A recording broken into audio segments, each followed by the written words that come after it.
Let's check out this battery from Wistek.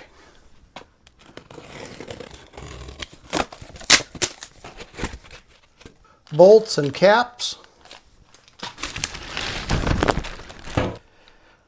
So 12 volt 100 amp hour LiFePO4 with Bluetooth.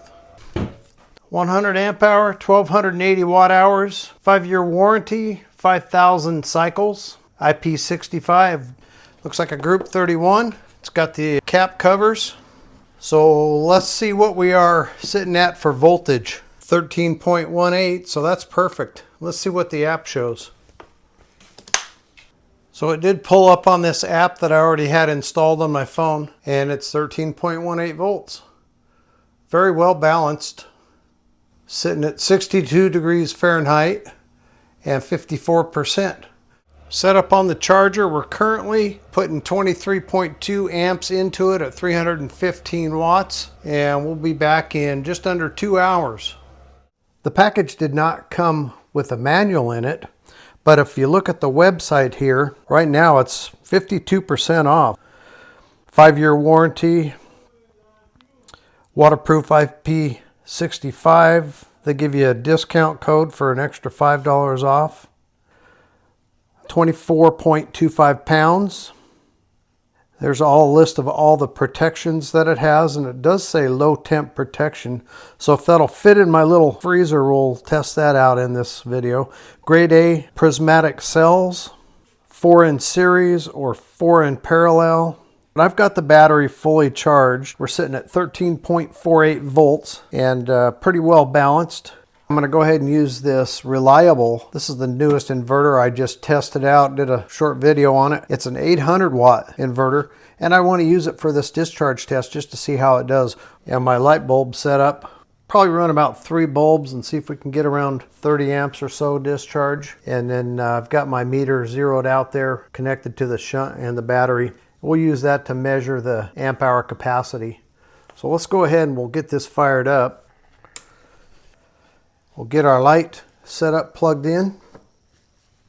And we've got 3 bulbs going. That's 38 amps. We'll go ahead and run that for about 2.5 hours. So that's going to give us 500 watts and just under 40 amps. So that might be a little high for a capacity test, but we'll give it a shot and see how it does.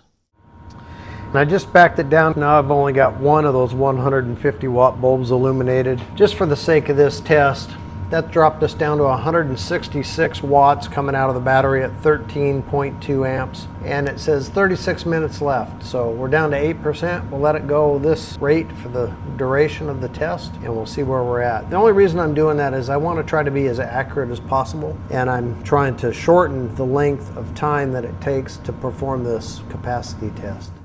Okay, we have made it. We're down to 0, 10.98 volts on the battery.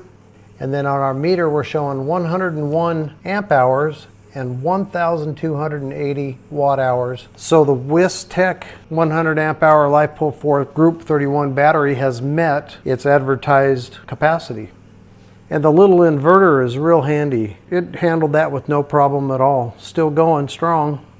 Testing the low temperature cutoff is a little bit tricky, and it's not a question as to whether it works or not. The question is, at what temperature is it set?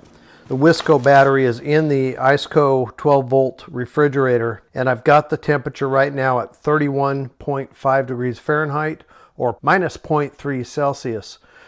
That's cold enough to where it should not be allowing a charge. That's just slightly below freezing, about as close as I can get it.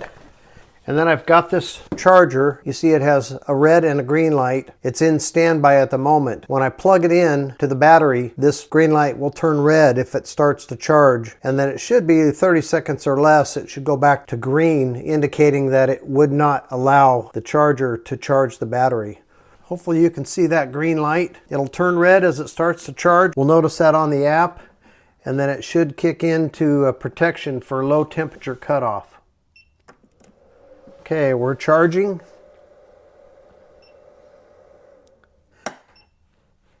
And it did just shut off. So excellent. It went back to green light, so we're in standby. Now I'll pull it out and I'll let it warm up, and then as we get close to around 40, 41 degrees, it should allow it to go ahead and charge. So I'll wait for it to warm up and bring you back when we're real close to that temperature. Now I don't know exactly what temperature the low temperature protection kicks back on, but we're 40.8 Fahrenheit or 4.9 degrees Celsius. So I'm going to plug the charger in and we'll see if it'll charge yet. Just plugged it in. It is charging. So it comes on somewhere between 31.5 Fahrenheit and 41 Fahrenheit.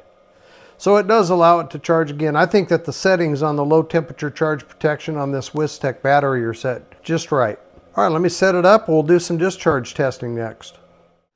I've hooked up my Renogy 3000 watt. This is Renogy's new inverter. Actually really impressed with it so far, but it's a 3000 watt inverter, and I've got this dongle connected to the induction cooktop. This is so you can wire it into a fuse box or something.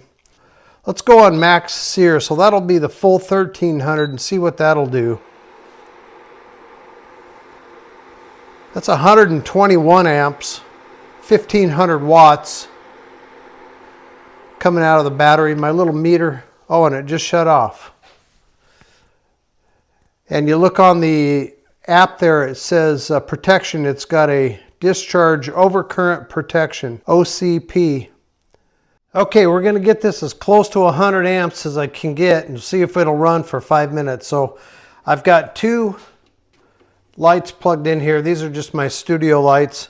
They're currently pulling 20 amps between the two of them, 250 watts.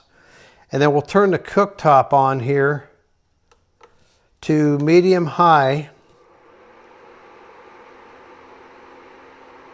It's 105 amps. And we'll see if it'll run that for 5 minutes. Let's start the timer.